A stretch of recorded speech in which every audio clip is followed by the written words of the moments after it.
Lead time होगा 1 हफ्ते का, lead time, that is 1 week. Next Thursday, we will have the first sector-wise meeting in my office. उस sector के, late से अगर ये राइस के एक्सपोर्टर हैं या एग्रीकल्चर, जो भी मैं मिसाल दे रहा हूँ, वो सेक्टर आएगा.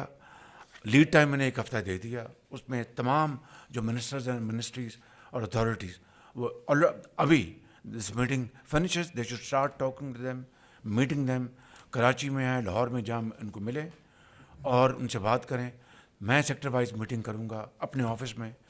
अपने इनका जो हेड होगा, 4 लोग साथ होंगे, मिनिस्टर होगा, secretary, that's all. And I want the scenes. और ये ट्वाइस अ वीक होगी मीटिंग, whether it's for example textile sector, leather sector and so on so forth. Twice a week मेरे ऑफिस में मीटिंग होगी.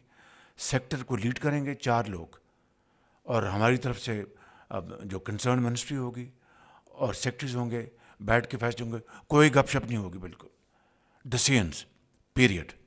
और पहली मीटिंग होगी एग्रीकल्चर की. Thank you.